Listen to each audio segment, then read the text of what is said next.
यानंतर बघूयात मुंबई आणि पुण्यातल्या घडामोडी।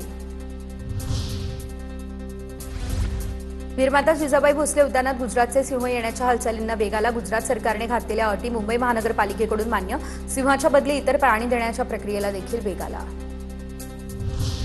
पुणे महानगरपालिकेला मिळकत करातून 846 कोटींचा महसूल 31 मेपर्यंत सवलतीच्या दरात मिळकत कर भरता येईल। 1 एप्रिलपासून 4,96,000 पुणेकरांनी भरला मिळकत कर। पुरंदर विमानतळासाठी भूसंपादन प्रक्रियेला वेग। 1,500 एकर जागेसाठी प्रतिज्ञापत्र आले तर 450 कोटींच्या निधीचं वाटप। एकूण 3,000 एकरपैकी जवळपास 50% जागा प्रशासनाकडे। दौंड ते मनमाड रेल्वे मार्गाच्या दुपदरीकरणासाठी ब्लॉक 28 ते 30 मे दरम्यान धावणाऱ्या गाड्यांच्या वेळापत्रकात बदल करण्यात आला।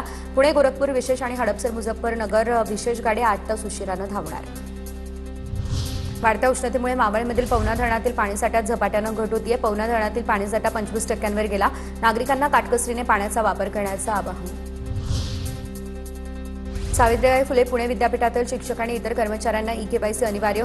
केवायसी न केल्यास मे आणि जून महिन्याचे पगार दिले जाणार नाही। शासन मान्य पदावरती काम करणाऱ्या कर्मचाऱ्यांना विद्यापीठाकडून हे निर्देश। महामुंबई मेट्रोमध्ये देशातील पहिली स्वयंचलित पॅन्टोग्राफ स्थिती निरीक्षण प्रणाली कार्यान्वित। नव्या AI आधारित प्रणालीमुळे प्रत्येक धावत्या ट्रेनच्या पॅन्टोग्राफीची रिअल टाइममध्ये तपासणी होणार। कार्बन स्ट्रिपची असमान झीज, तडे, संरचनात्मक त्रुटी यासारखे किरकोळ दोष वेळेत निदर्शनास येतील।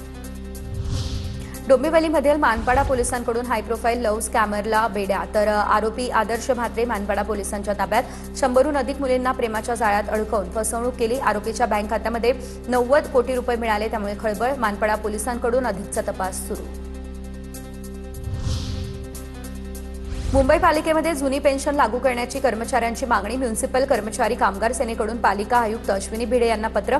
केंद्र आणि राज्य शासनाच्या धर्तीवरती पालिका कर्मचाऱ्यांना जुनी पेन्शन लागू करण्याची मागणी।